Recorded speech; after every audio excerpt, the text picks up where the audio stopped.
카메라 앞에서 눈을 감고 있는 귀하신 몸. 눈이 건조하고 아픈 증상이 있어서 간절하게 고치고 싶은 마음에 신청을 하게 되었습니다. 책도 못 읽고 유튜브 보는 것도 안 되고 그러니까 듣고만 있는 거예요. 그러니까 계속 그러다 보면 귀도 안 좋아지는 것 같아가지고 안타까운 마음이 큰 것 같아요. 퇴근 후 벌써 2시간째. 눈이 아파서 소리만 듣고 있어요. 아니, 눈이 얼마나 아프길래요? 따끔따끔거리고 비비고 싶고 막 이러니까 그냥 주로 눈을 집에서는 거의 감고 있으려고 그래. 자, 여기. 어쩔 수 없이 이렇게 인공 눈물로 응급처치를 하는데요. 자, 여기. 아우, 정말 다정한 아들이네요. 이번에는 눈 마사지입니다. 막 눈에 좋다는 거 인터넷에 치면은 뭐 유명한 것들 많죠. 오메가3니 루테인이니. 근데 그런 거 다 드시는데도 아프다고 하니까 마음이 안타깝죠. 울어? 왜 갑자기? 좀 눈이 이렇게 안 좋으니까 좀 갱년기랑 이렇게 와서 그런 건지 너무 속이 상하고. 병원 진단명은 안구 건조증. 10년 동안 안 해본 게 없지만 답답할 뿐입니다.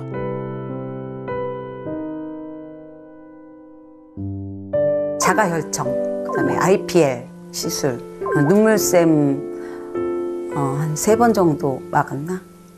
눈이 점점 건조증이 심하다 보면 시력이 안 좋아지면서 시력이 점점 떨어지면서 눈이 안 보일까, 실명될까 그런 걱정도 되고 저는 수술이라도 하고 싶어요.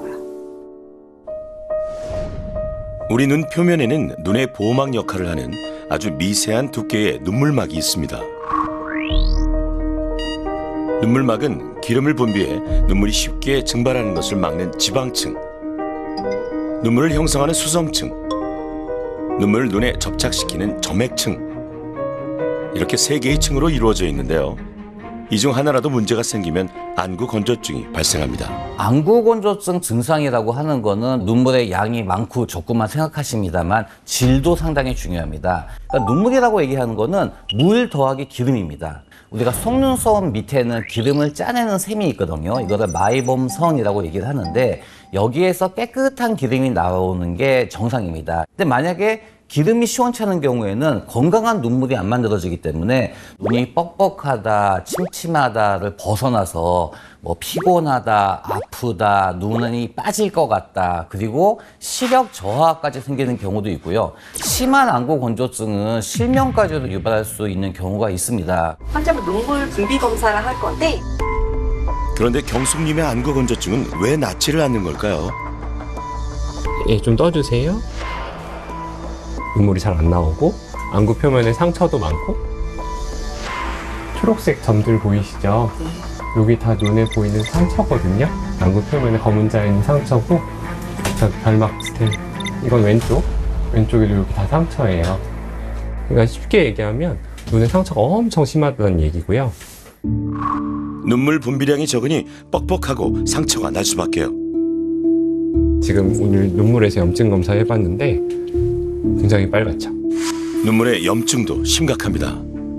제가 이게 지금 안구 건조증이 계속 듣고 아프고 빡빡하고 그러니까 시력이 계속 안 좋아질지 그 걱정이 돼요. 지금 이렇게 상처가 많잖아요. 매끈한 거보다 저렇게 상처가 많으면 어떻게 보일까요?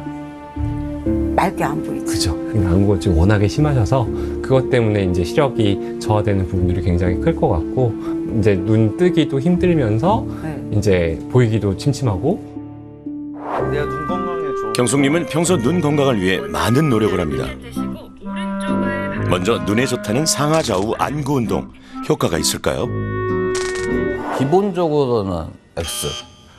X 그때 앞으로 연구를 해보면 세모가 될 수도 X 정도가 지금은 맞을 것 같아요.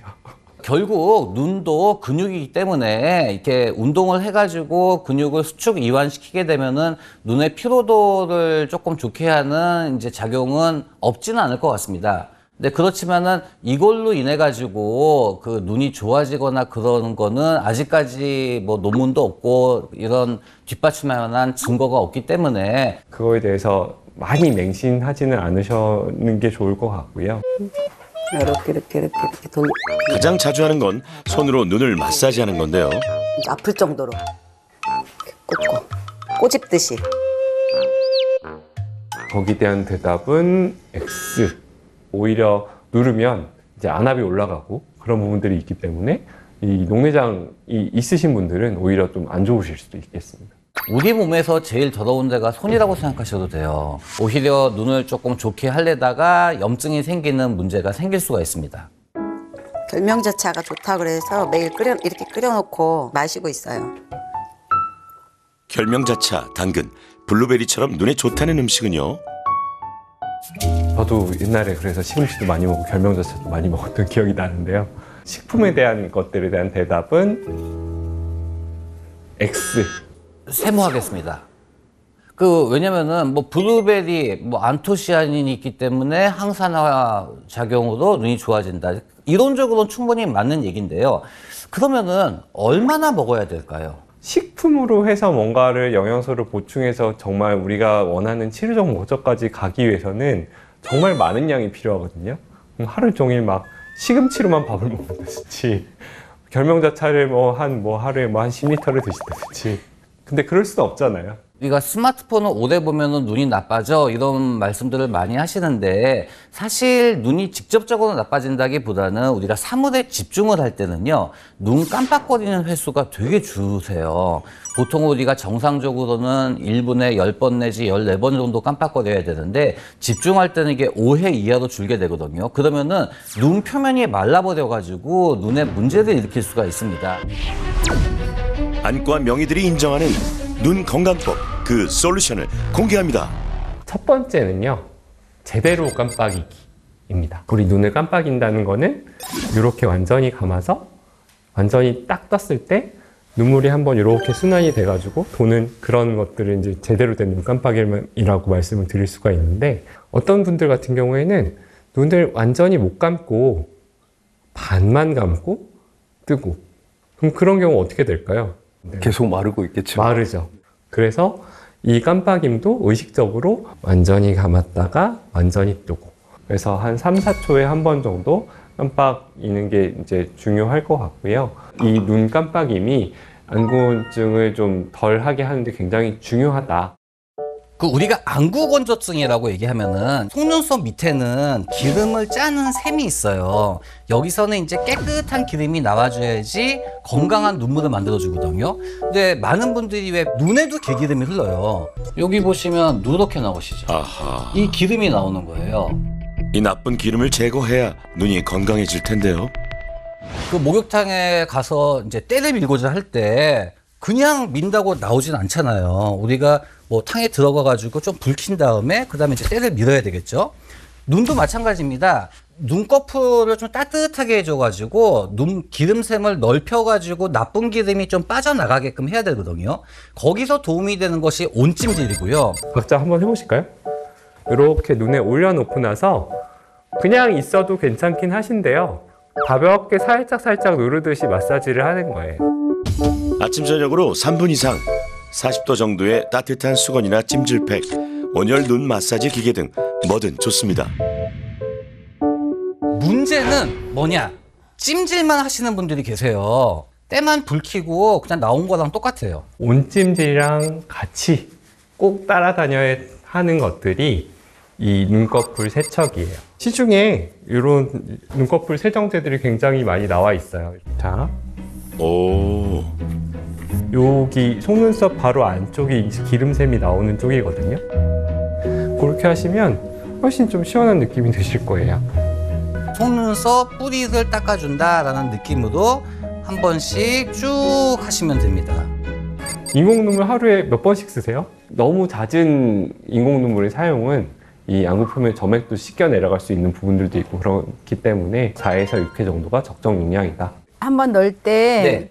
몇 방울 정도 넣는 그 기준치가 있는지. 좋은 질문입니다. 내가 한 방울을 넣든 10방울을 넣든 한 번에 들어가는 거는 정해져 있기 때문에 10방울 넣어가지고 효과가 더 있을까? 아니에요. 한 방울만. 한 방울만 넣으세요. 네. 개봉을 한 다음부터는 외부에 노출이 돼가지고 균이 자랄 수가 있거든요. 만약에 양이 남더라도 이 아깝다고 생각하지 마시고 좀 버리시는 게 중요할 것 같습니다.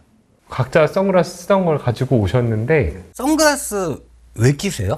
햇빛 차단용. 정확하게는 이제 자외선 차단. 아, 네. 자외선이라고 하는 거는 눈 입장에서는 백해무익합니다. 안구건조증 유발도 될 수가 있고요. 심한 경우에 각막염이 생길 수도 있고 또 백내장이 생기는 경우도 있고 황반변성 같은 걸 일으킬 수도 있어서 영구적인 시력 장애를 유발을 할 수도 있습니다.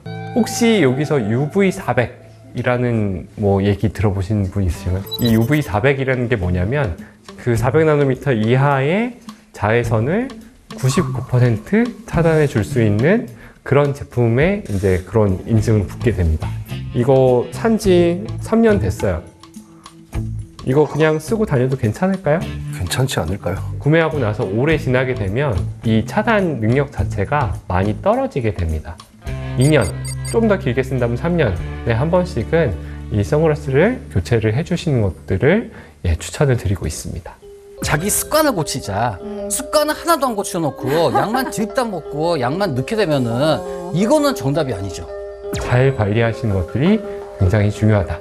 오늘 처방 내드린 것들 잘 하고 오셔가지고 2주 뒤에 지금보다 좀 더 나은 모습으로 뵀으면 좋겠습니다. 와, 눈 감고 소리만 들으시던 경숙님도 이제 눈 뜨고 TV를 보시네요. 네.